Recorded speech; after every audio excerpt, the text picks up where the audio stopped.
창세기 47장 7절부터 10절까지 한 절씩 교독하겠습니다. 요셉이 자기 아버지 야곱을 인도하여 바로 앞에 서게 하니 야곱이 바로에게 축복하며 야곱이 바로에게 아뢰되 내 나그네 길의 세월이 130년이니이다. 내 나이가 얼마 못되니 우리 조상의 나그네 길의 연조에 미치지 못하나 험악한 세월을 보내었나이다 하고 야곱이 바로에게 축복하고 그 앞에서 나온다. 아멘. 야곱 일행이 야곱의 가족들이 야곱이 낳았던 12아들들과 야곱의 아내들과 야곱의 손자 손녀들이 70명이 이제 애굽으로 내려갔죠. 왜냐하면 가나안 땅에 기근이 심해서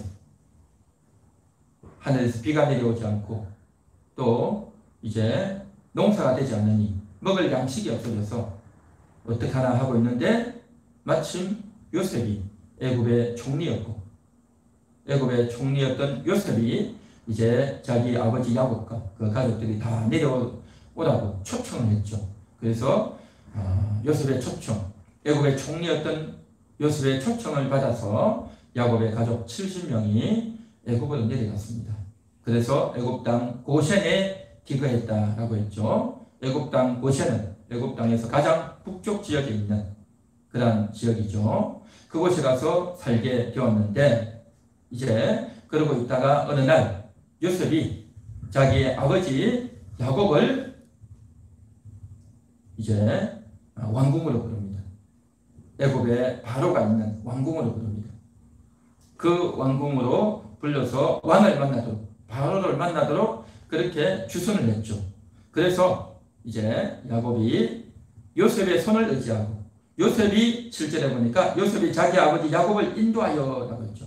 이것은 아버지가 걸음걸이가 불편하니까 부축해서 인도해서 들어갔다라는 말이겠죠.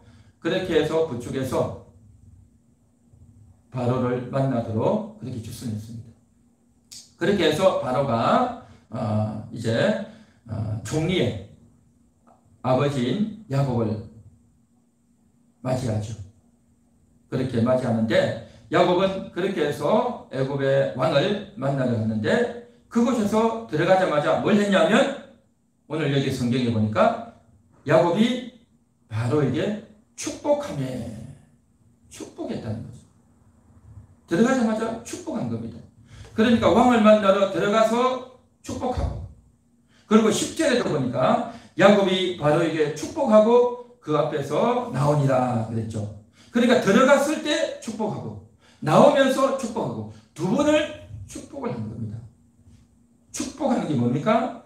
상대방을 위해서 복을 빌어주는 거죠. 상대방이 잘 되도록 뭔가를 일러주고 말로 상대방이 잘 되도록 칭찬해주는 정도가 아니라 하나님이 복이 임하도록 간절히 소망해주는 복을 빌어주는 이것이 축복 아니겠습니까? 자, 그런데 우리가 잘 생각해 봐야 됩니다. 야곱이 바로에게 축복했습니까? 아니면 바로가 야곱에게 축복했습니까? 야곱이 바로에게 축복한 거예요. 지금 야곱은 어떤 형편이냐면 나이 많은 노인이고 또 애굽에 양식이 없어서 도움을 받으러 간 거잖아요. 애굽에 도움을 받으러 간 거고 또 나이 많은 노인이고 또 일을 할 수 있는 그러한 건강이나 연세나 그런 게 되지 않았어요. 오히려 바로가 야곱 일행을 불러가지고 애굽에 살 수 있도록 허락해주고 또 집도 그곳에서 살 수 있도록 집도 허락해주고 또 그곳에서 굶어 죽지 않도록 양식도 허락해주고 그렇게 해서 산 거잖아요. 그죠? 그러니까 오히려 바로가 야곱에게 지혜를 베푼 거죠. 왕이 애굽의 가족들에게 은혜를 베푼 거잖아요. 그랬으면 어떻게 얘기했습니까? 야곱이 가가지고 바로시여, 왕이 우리에게 이런 시혜를 베풀어 주어가지고 가나안 땅에 있었으면 우리가 굶어 죽을지도 모르고 너무너무 힘들어서 굶어 죽을 뻔했는데 우리를 이렇게 불러서 먹여주고 재워주고 살게 해주셨으니 감사합니다. 고맙습니다. 바로의 덕분입니다. 그렇게 해야 되지 않겠습니까? 그래요, 안 그래요? 그렇죠. 그런데 복은 그러면 어떻게 줘야 됩니까? 바로가 야곱에게 축복해야 되는 거예요. 내가 너희를 이렇게 불러줬으니 건강하게 잘 살고 사이좋게 잘 살고 행복하게 잘 사시오. 그렇게 바로가 야곱에게 그렇게 말을 해야 맞는 거죠. 그렇죠? 그런데 오늘 여기 성경에 보니까 도리어 야곱이 바로를 축복했다. 그렇게 말을 하는 겁니다. 이건 놀라운 말인 겁니다. 놀라운 일이에요. 놀라운 일. 옛날에는 왕을 만나러 가려면 어떻게 해야 될까요? 어떤 사람이 왕궁에 왔어요. 왕을 만난다. 왕을 만나는 것도 쉽지 않아요. 아무나 왕을 만납니까? 다 바깥에서 군인이 있고 다 경찰이 있고 다 이게 군대가 있기 때문에 아무나 들어가지 못해요. 그 중에 일부가 특별히 내가 왕을 만나러 가겠습니다 해도 왕이 허락해야 들어오는 거예요. 그리고 들어오면 어떻게 합니까? 왕 앞에 그대로 절을 하고 고개를 숙여야 되는 겁니다. 들어올 때 절하고 또 물러나갈 때도 절하고 그렇게 나가는 겁니다. 왕이 앞에 먼저 절하고 그 다음에 이제 어떻게 합니까? 왕이 무슨 말을 하든지 그대로 듣고 있어야 됩니다. 듣고 있을 때 고개 빳빳이 들고 들을까요? 아니면 고개 숙이고 들어야 될까요? 고개 숙이고 들어야 되는 겁니다. 그렇게 하라고 교육을 시키는 거예요. 왕 앞에 나가기 전에 그 앞에 입구에서 거기에 신하들이 다 교육을 시키는 겁니다. 왕 앞에 들어갈 때는 어떻게 하고 나올 때는 어떻게 하는지 훈련도 다 시켜요. 훈련도 시키고 연습시켜가지고 딱 보내는 겁니다. 그리고 쓸데없는 짓 하지 마시고 그 앞에 딱 가가지고 인사 잘하고 그렇죠? 잘 나와야 된다. 그렇게 해야 되는 겁니다. 그래서 왕 앞에 절하고 들어가서 절하고 나오면서 절하고 또 내내 왕이 무슨 말을 하는지 귀담아 듣고 고개를 숙이고 잘 들어야 된다. 그렇게 교육도 하고 또 총리가 아들이니까 요셉이 총리니까 얼마나 잘 당부를 했겠어요. 그런데 물론 요셉이 들어가서 야곱이 들어가서 왕 앞에 절했겠죠. 큰 왕이니까 절했겠죠. 그렇게 절하고 나서 그 다음에는 어떻게 합니까? 계속 고개 숙이고 있어야 되는 거예요. 그런데 야곱은 일어서서라고 했잖아요. 그렇죠? 오늘 여기 성경에 보니까 일어서서 딱 바로를 보면서 하나님이 만군의 여호와 하나님이 바로에게 복을 주시기를 원하노라 하면서 그렇게 축복을 하는 거예요. 할렐루야. 야곱이 축복하는 겁니다. 야곱이 그렇게 바로에게 축복한단 말이죠. 그런데 바로가 볼 때는요 이러한 경우가 없었어요. 여태까지 어디 감히 왕 앞에 와가지고 왕에게 축복하느라 그랬던 사람은요 왕이 여태까지 평생 동안 한 명도 없었어요. 한 명도. 어디 감히 왕 앞에 축복을 해요? 고개 딱 숙이고 있어야죠. 그런데 이 사람이 와가지고 딱 담대하게 허리를 숙이고 고개를 딱 들고 왕에게 두 손을 들고 왕에게 축복하느라 딱 이렇게 한 거죠. 그러니까 왕이요 너무나도 의안이 벙벙했을 거예요. 너무나도 의의가 없었을 거예요. 기가 찬 일이죠. 그죠? 깜짝 놀랄 일인 겁니다. 그렇게 해서 딱 보는데 야곱의 얼굴에서 광채가 나는데 야곱의 얼굴에서 빛이 환하게 나는데 들어올 때는 아들의 손을 잡고 부축을 받아서 겨우 들어오는 그러한 노인네 줄 알았는데 가까이 와서 얼굴을 보니까 너무 환한 겁니다. 너무 얼굴이 환하고 밝고 영광이 넘치는 겁니다. 한국식으로 말하면 아우라가 대단한 거예요. 지금 아우라가 대단해요. 그냥 대단한 사람이 온 겁니다. 그래서 바로가 야곱을 향해서 뭐라고 말합니까? 네 나이가 얼마냐? 그렇게 묻는 거예요. 틀림없이 노인 같았는데 말하는 행세나 그 얼굴을 볼 때는요 너무나도 힘있고 대담하고 용감하고 이런 기계가 어디서 나오냐 말이죠.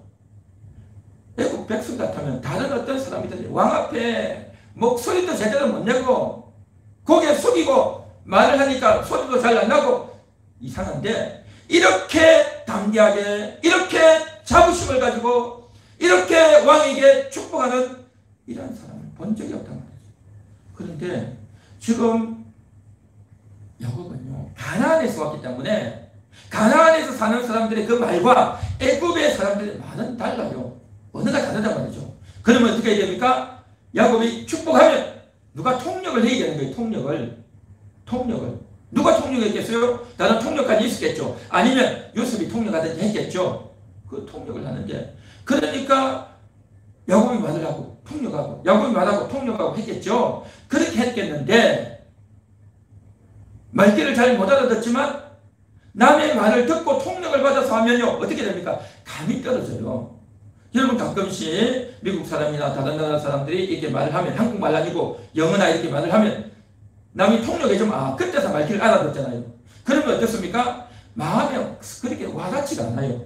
그렇죠. 통역을 하면 일단 한 템포를 쉬고 또 그 사람의 그 어조와 그 문법 체계가 그 일본이나 미국이나 이런 사람들의 체계가 안 맞아요. 마음에 썩 와닿지가 않아요. 그런데 틀림없이 야곱이 말을 해도 그랬을 거예요. 그런데요 이 야곱의 말이 범상치가 않은 겁니다. 야곱의 말이 범상치가 않아요. 그 범상치 않는 그 말, 떠듬떠듬하는 그 말, 그러나 그에게서 나오는 그 영광의 그 광채, 그 축복한다고 했던 그 말이 보통 말이 아닌 겁니다. 머리에서 지워지지 않고 계속 남아있는 그런 말인 겁니다. 그래서 들어갈 때 축복하고 나올 때 축복했던 그 말이 바로의 내리 속에 딱 새겨져 있는 겁니다. 바로의 내리 속에 새겨져 있단 말이죠. 대부분의 애국 사람들은 왕 앞에 와서 뭐합니까? 왕이시여 도와주세요, 살려주세요, 은혜를 베풀어주세요 라고 하면서 바로에게 요청하는 말이에요. 부탁하는 말이란 말이죠. 요구하고 요청하고 살려달라 도와달라 그런 말이란 말이죠. 그런데 야곱은 와가지고 담대하게 그런 말이 아니라 왕이 잘 되게 해달라고, 왕에게 하나님 복이 임하게 해달라고 오히려 왕을 위해서 딱 말을 하니까요 그 말의 내용도 다르고 너무너무 포스가 다른 거예요.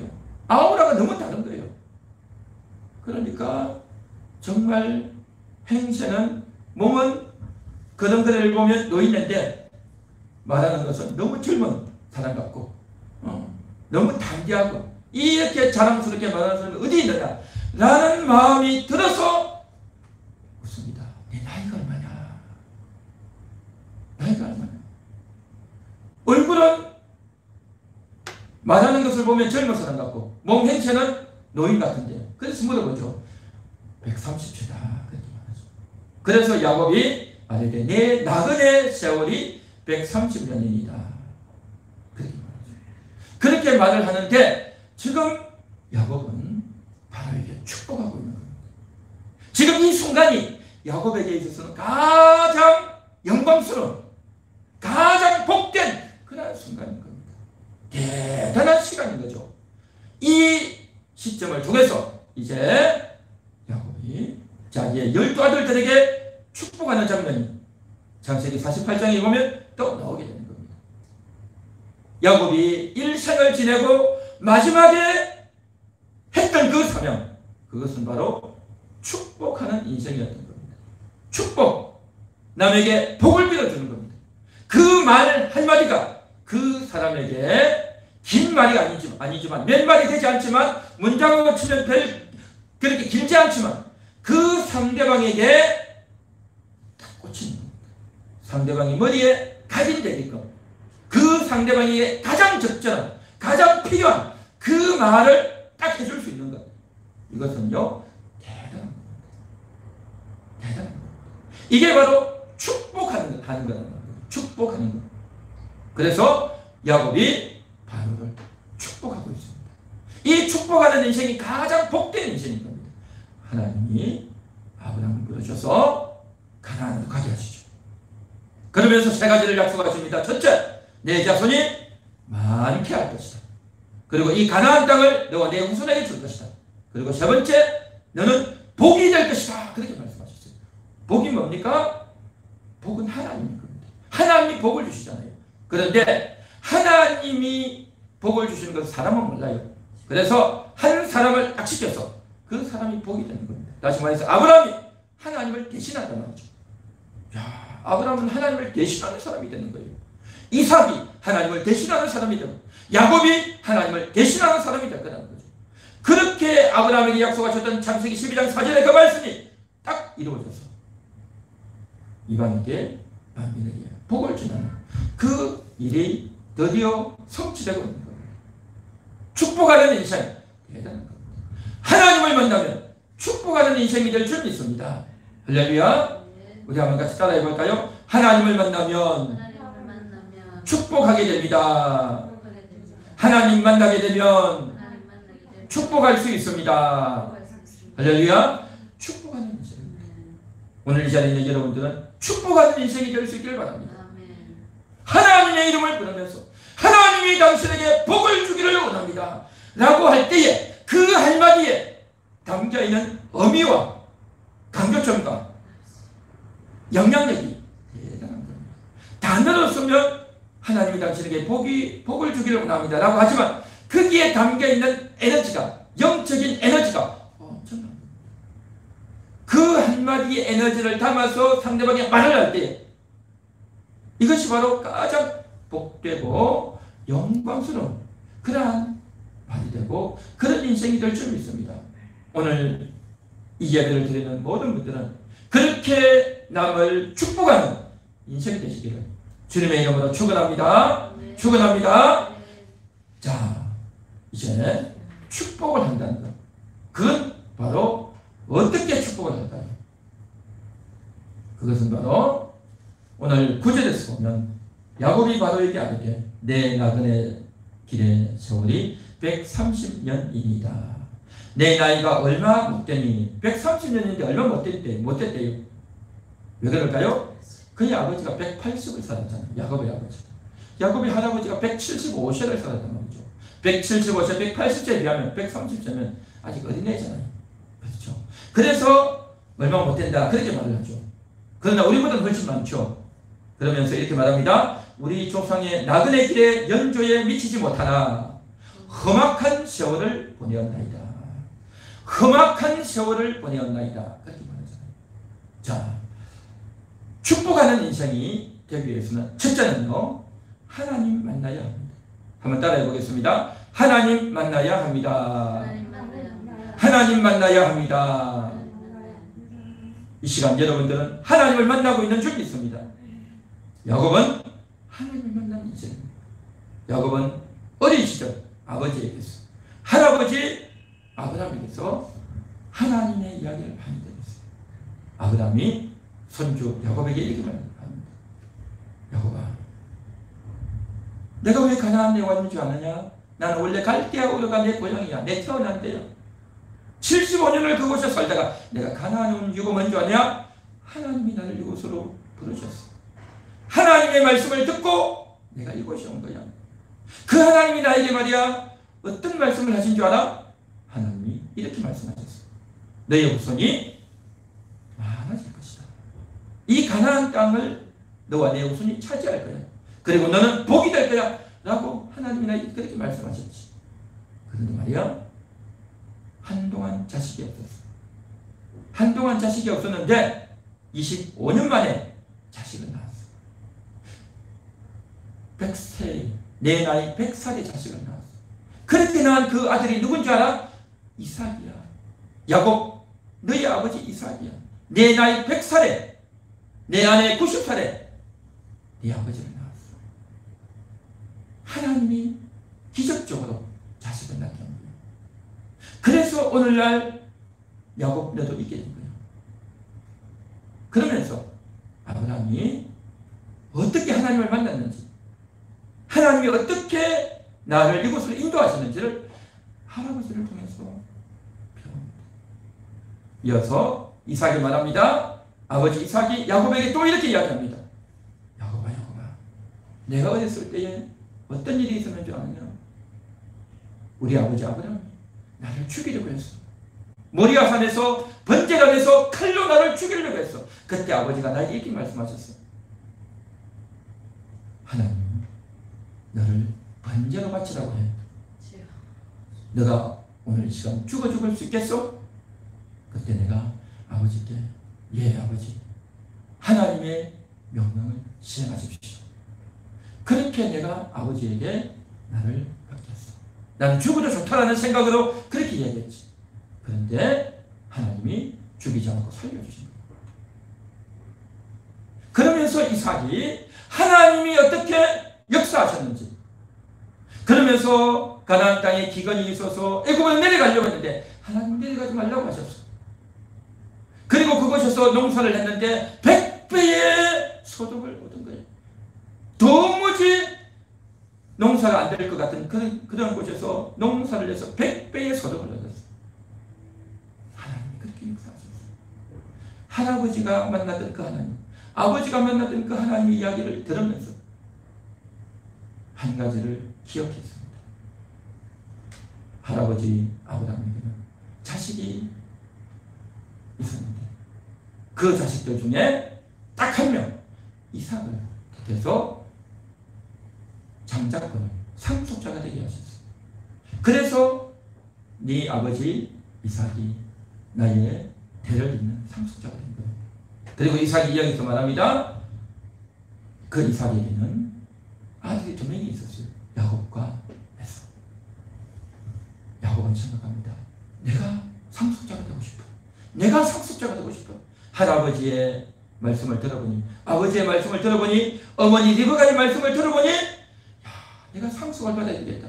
할아버지의 대를 잇고 아버지 이삭의 대를 잇는 그런 사람이 되어야지. 늘 야곱은 어릴 때부터 그게 꿈인 겁니다. 그렇게 되기를 얼마나 애를 썼는지 몰라요. 그런데 어느 날 아버지가 사냥을 하고 나가면서 에서에게 축복을 한다는 거예요. 야, 이게 난리가 난 거죠. 아버지의 복을 내가 받아야 되는데, 그래서 어머니도 나에게 그렇게 말을 하고 나도 그렇게 하고 싶어서 아버지를 속이고 형인 척하고 복을 받은 거예요. 형인 척하고 축복을 받았단 말이죠. 그렇게 축복을 받은 것 때문에 그만 야곱이 난리가 난 거죠. 형이 나중에 알고 죽이려고 한 겁니다. 할아버지에게서, 아버지에게서 어릴 때 신앙교육을 받고 내가 대를 잇는 여호와의 언약을 지키는 그런 상속자가 되고 싶은데, 그래서 몰래 복을 받았는데 아버지가 형에게 축복하려고 하니까 어쩔 수 없어서 아버지를 속이고 축복을 받았는데, 이제 형이 죽이려고 난리가 하니까 이제 겁이 나서 도망갈 수 없었다. 하나님의 최고의 은혜를 받았지만 도망자 신세가 되었어요. 겁이 나서 도망갈 수밖에 없었던 거죠. 이게 바로 야곱의 인생이었어요. 그렇게 도망을 가는데 하나님이 꿈에 나타나셔서 내가 너와 함께 하겠다, 또 이렇게 말씀해 주시는 겁니다. 얼마나 감사한지, 얼마나 감사한지. 한편으로는 은혜를 받아서 좋은데 한편으로는 도망가야 되는 그런 진실. 그렇게 해서 외삼촌의 집에 가서 20년 동안 있으면서 그곳에서 이제 목축을 하며 양과 염소를 키우면서 이렇게 지내는 겁니다. 그런데요, 그곳에서 얼마나 고생을 하는지. 여러분, 목축을 한다는 것이 얼마나 괴로운지 아십니까? 농사를 지으면 밭에 일하고 밤에 와서 쉬잖아요. 목축은요, 쉬지를 못해요. 쉬지를 못해요. 양을 데리고 저기를 갔다가 그곳에서 잠을 자야 되는 거예요. 왜냐하면 양들을 그곳에서 재워야 되니까. 그러니까 양들과 함께 그 들판에서 자야 되는 거죠. 들판에서 자다 보니까 밤에도 짐승이 오면 또 해야 되는 겁니다. 낮이고 밤이고 잠을 잘 수가 없어요. 그러다 보니까 잠 안 자고 살 수 있습니까? 그러니까 쪽잠을 자는 거죠. 낮에도 잠깐 자고 밤에도 잠깐 자고 또 깨고. 그러니까 사람이요, 잠을 푹 자야 되는데 잠을 못 자니까 얼마나 괴로운 거겠습니까? 그렇게 하는 것이 목축입니다. 그렇게 목축을 하는데 이제 그곳에서 자녀를 낳았죠. 라헬과 결혼하려고 했는데 외삼촌이 라헬을 주는 것이 아니라 레아를 주면 되잖아요. 그죠? 여러분, 저기 너무 더운 것 같은데 좀 줄여주세요. 그래서 외삼촌에게 속아요. 아내를 뺏겼잖아요. 속았잖아요. 그래서 레아가 먼저 혼인하고, 그러면 7일 후에 다시 라헬을 얻게 되죠. 그러면서 12명의 아들들을 낳죠. 그리고 이제 14년을 하고 이제 돌아오려고 하는데 외삼촌이 못 간다고 잡는 거예요. 그래서 이제 그곳에서 또 6년을 더 있게 되죠. 그 6년을 더 있게 되는데 외삼촌이 이렇게 말합니다. 돌아가려고 하니까 너도 이제 재산이 있어야 되지 않겠냐. 자식들도 있는데 재산이 있어야 되지 않겠느냐. 너가 원하는 걸 이야기해라. 내가 주겠다 하니까 야곱이 이야기합니다. 외삼촌이 얼마나 구두쇠고 외삼촌이 얼마나 거짓말쟁이인지 알기 때문에 이렇게 이야기합니다. 외삼촌, 내가 외삼촌의 양 중에서 점이 있는 것, 또 아롱진 것, 또 이상한 것, 어쨌든 돌연변이, 그래서 좋지 않은 그러한 것들만 주십시오. 그걸 내가 갖겠습니다. 라고 이야기하는 거죠. 그러니까 양이나 염소 중에서 점박이 양이 어디 있겠어요? 또 점이 있는 염소가 어디 있겠습니까? 점이 있는 것, 또 이제 아롱진 것, 이런 것들만 골랐는데 신기한 것은요, 그런 것들이요 더 많아지는 겁니다. 일반 정상적인 것하고 이런 것들이 교미를 하면 태어나는 것마다 다 그런 게 태어나는 거죠. 그런데요, 외삼촌이 어떻게 했냐면요, 화가 나가지고 점점 야곱의 양이 많아지는 거예요. 야곱의 정성이. 그러니까 어떻게 하냐면, 아니야, 이제부터 아니야, 이제부터는 점 있는 것만 넣게 되는 거야. 아롱진과하고 또 다른 건 아니야, 점 있는 것만 넣게 될 거야, 넣을 거야 라고 하는 거죠. 그러면 태어나는 양이 다 점 있는 것만 태어나는 거예요. 지금.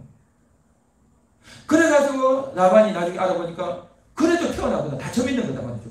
나중에는 아니야, 취소, 이제는 아롱진 것만 넣게 될 거야, 너가 가져. 그렇게 하는 거죠. 그렇게 했는데 태어나는 게 다 아롱진 것만 태어나는 거예요. 그런 식으로 해가지고요, 라반이 10번이나 어기거든요. 10번이나. 그렇게 10번이나 어겨도 야곱의 양이 더 많아지는 거예요. 이야, 너무 놀랍고 대단한 일이 벌어지는 겁니다. 하나님이 축복하시는구나. 하나님이 축복하시는구나. 야곱이 그걸 봤단 말이죠. 그렇게 하나님의 복을 보고 많은 보혈을 얻었지만 끊임없이 삼촌에게 거짓말을 당하고 속임을 당하는 거예요. 하나님의 사람은요, 하나님의 은혜를 받으면 은혜만 받고 좋은 일만 있는 것이 아니라 다른 사람들에게 거짓말을 당하고 속임을 당한다는 거죠. 왜 그랬죠? 야곱이 속였잖아요. 형을 속이고 아버지를 속였잖아요. 하나님이 그것을 통해서 심판하시는 겁니다. 징계하시는 거예요. 징계. 하나님은 기가 막히게 징계하시는 겁니다. 속임 당하는 기분이 어떤지를 알게 하는 겁니다.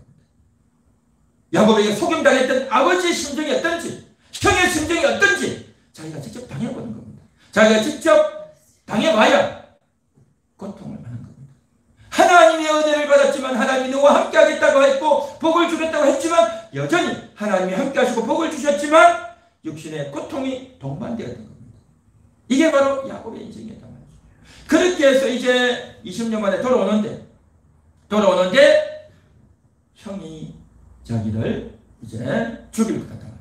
그래서 야곱강에서 얼마나 긴장하고 얼마나 씨름합니까? 어떤 사람이 나와가지고 야곱과 씨름을 하고, 그래서 그곳에서 울며 불며 야곱이 그렇게 하소연하지 않습니까? 나를 축복해달라고, 나를 축복해달라고.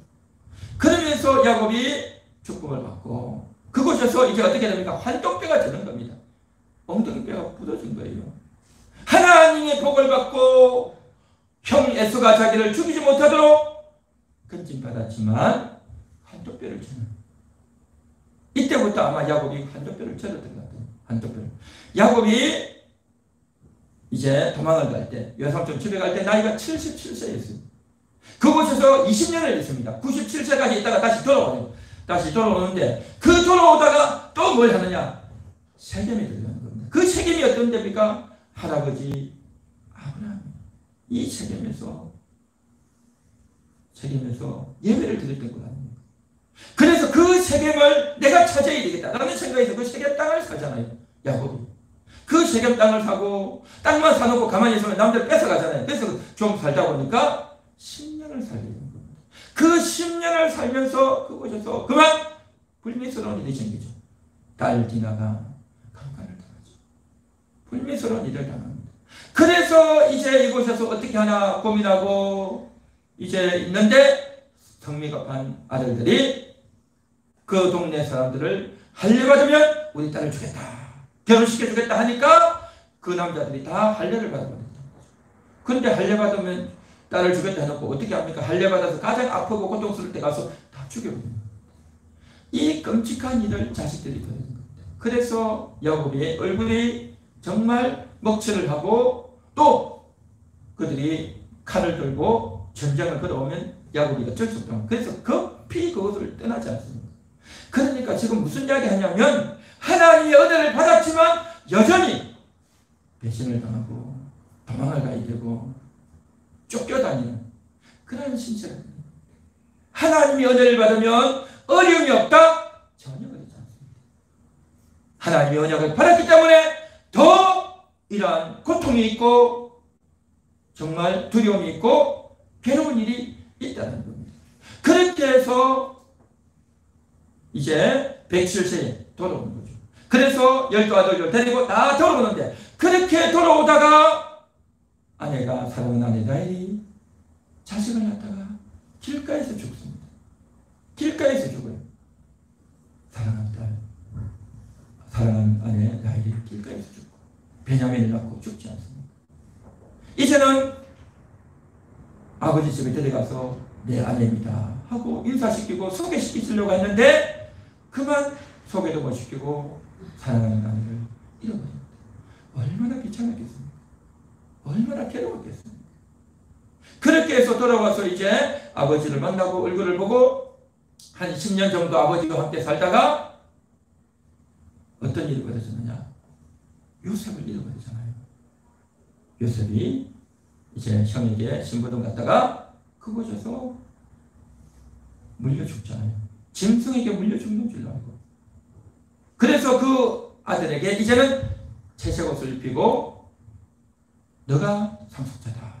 미리 정해준 겁니다. 12아들 되니까 야곱 자신은 형하고 지금 2명이었는데 얼마나 견장을 하고 얼마나 긴장하고 얼마나 싸우고 얼마나 힘들었어요. 그래서 이제는 미리 딱 정해놓으려고 요셉 너가 앞으로 상속자가 되는 거야 해서 채색 옷을 딱 입혀놓고 정해놨어요. 그런데 형들이 시기해서 그걸 팔아버리잖아요. 팔아버리고 나서 와가지고 어떻게 합니까? 짐승들에게 물려 죽었습니다. 그렇게 하잖아요. 야곱은 정말 물려 죽은 줄 알았어요. 그래서 자기 아들 죽은 줄 알고 얼마나 슬퍼했는지 아십니까? 얼마나 슬퍼했는지. 상속자 정해놨다 해서 안심하고 좋았는데 그 상속자를 잃어버렸어요. 20년 동안 그렇게 속고 살았죠. 그리고 나중에 그 요셉이 살아있다.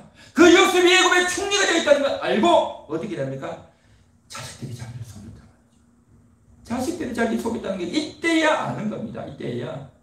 그러니까 야곱은 여태까지 인생을 살면서 하나님이 언약을 주시고 찾아오시고 위로하시고 격려를 해서 최고의 은혜를 받았지만 그럼에도 불구하고 도망가야 되고 바깥에서 목축한다고 정말 잠도 못 자고 괴로워야 되고 또한 외삼촌에게 속임당하고 자식들에게 속임당하고 가장 사랑하는 아내가 라헬이 길가에서 죽고 또 그 요셉이 짐승에게 찢겨 죽은 줄 알고 속아서 20년을 살고 얼마나 비참하고 괴롭겠냐.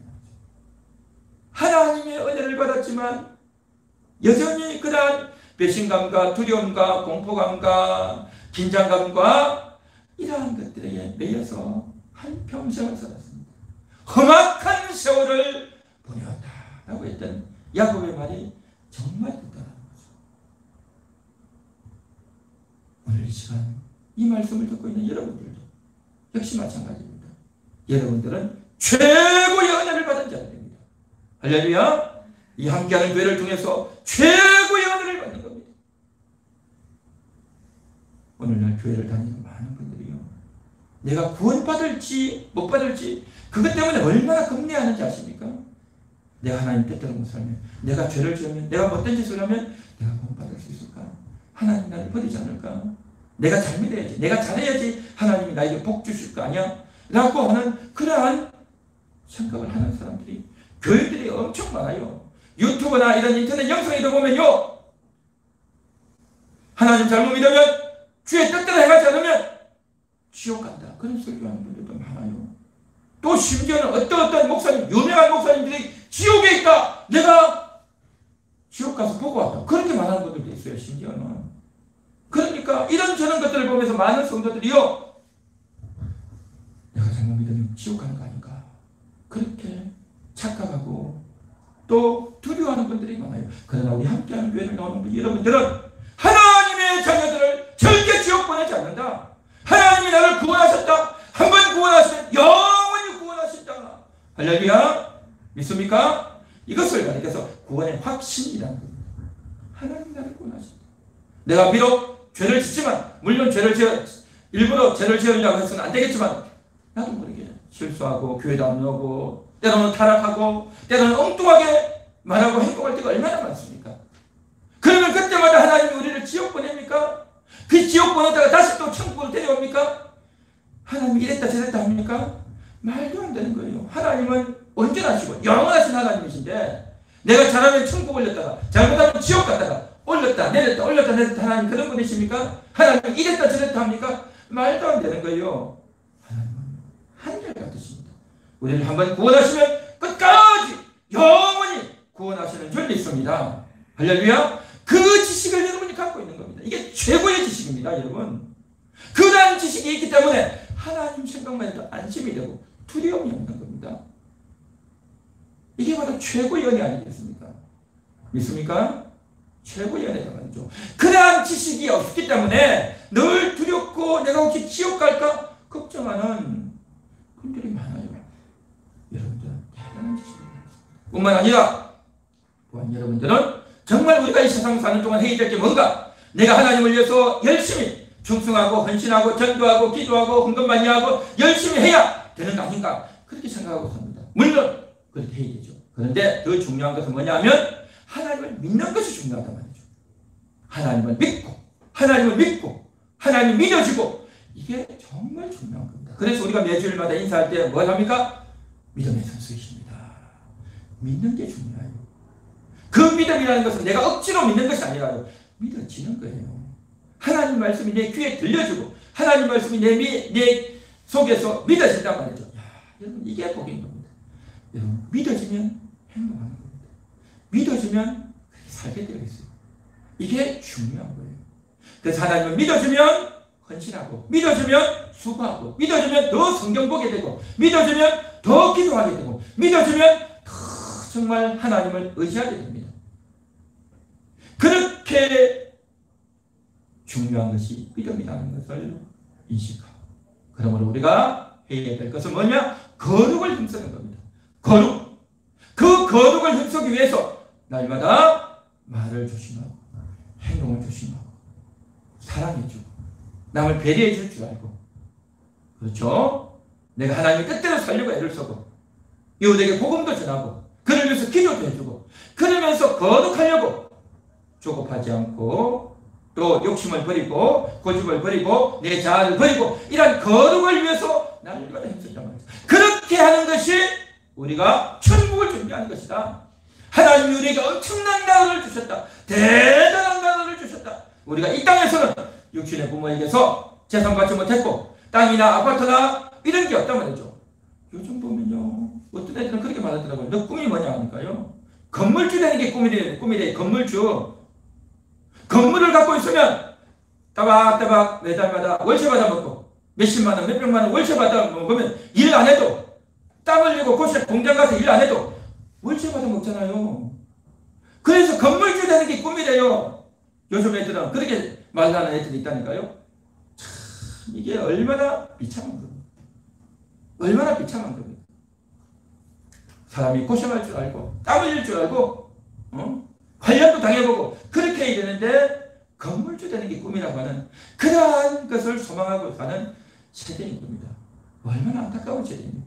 그러나 하나님은 우리를 건물주 되게 하지 않고요, 고생하게 하시는 겁니다. 관련을 당하게 하는 겁니다.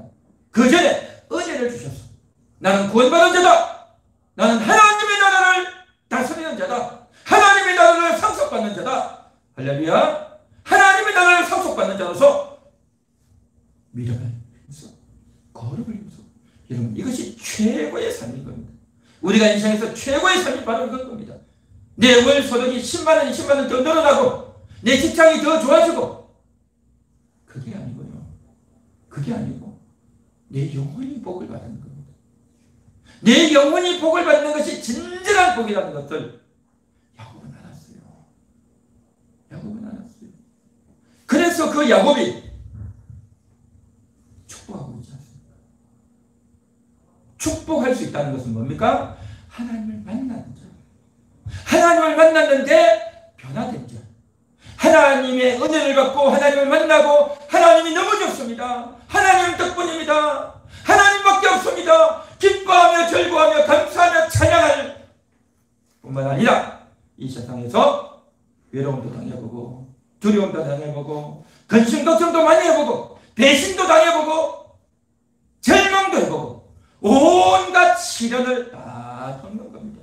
그러면서 세상을 알고 사람을 아는 겁니다. 인생 별거 없구나.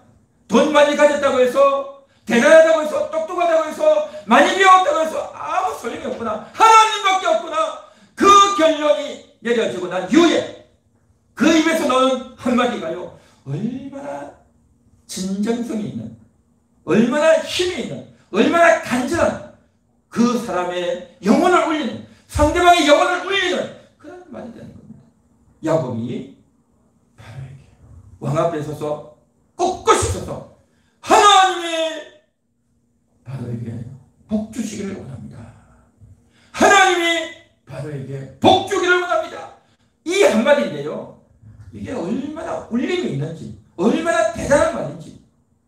여러분, 목회자는, 여러분, 성도는요, 이렇게 축복할 수 있는 사람 되어야 할 줄 믿습니다. 할렐루야. 그 축복은 바로 하나님의 은혜를 받고 하나님을 만나서 은혜 받고 하나님 만나서 변화되어질 때에 인간은 죄인이고 인간은 아무것도 할 수 없고 인간은 보잘것없구나. 그래서 하나님의 복을 받아야 되겠구나.